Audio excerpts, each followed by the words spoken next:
പ്രിയപ്പെട്ട വിദ്യാർത്ഥികളെ, ഈ വീഡിയോയിലൂടെ നമ്മൾ ഡിസ്കസ് ചെയ്യുന്നത് SNGO sem 1 basic structure of അറബിക്കിലെ ഒന്നാമത്തെ ബ്ലോക്കിലെ രണ്ടാമത്തെ യൂണിറ്റിനെ കുറിച്ചാണ്. ഒബ്ജക്റ്റീവ് ക്വസ്റ്റ്യൻസ് ആൻഡ് ആൻസേഴ്സ് നോക്കാം.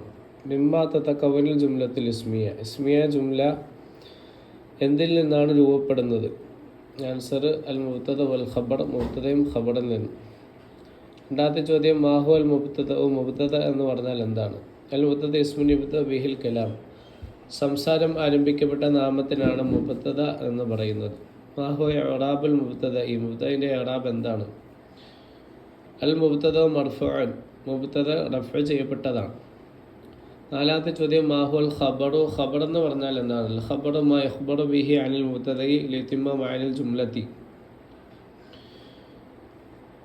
സെൻറ്റൻസിൻ്റെ അർത്ഥം പൂർത്തിയാകാൻ വേണ്ടി മുബ്തദയെക്കുറിച്ച് വർത്തമാനം അറിയിച്ച ഒന്നിനാണ് ഖബർ എന്ന് പറയുന്നത്. അഞ്ചാമത്തെ ചോദ്യം, മാ ഇഅ്റാബുൽ ഖബരി. ഖബറിൻ്റെ ഇഅ്റാബ് എന്താണ്? അൽ ഖബറു മർഫൂഉൻ. ഖബർ റഫ്ഉ ചെയ്യപ്പെട്ടതാണ്.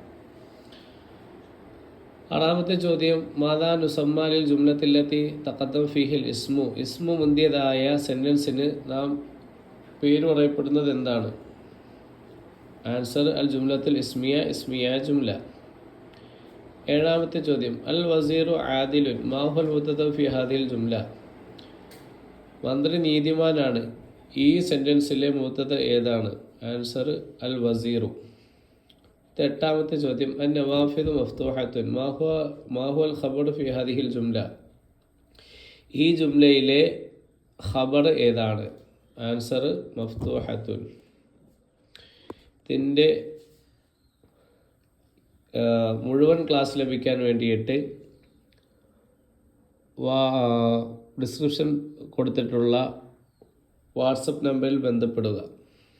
അതേപോലെ ഇതിൻ്റെ നോട്ടുകൾ ലഭിക്കാൻ വേണ്ടിയിട്ട് ഡിസ്ക്രിപ്ഷനിൽ തന്നെ കൊടുത്തിട്ടുള്ള വാട്സപ്പ് ചാനൽ ഫോളോ ചെയ്യുക.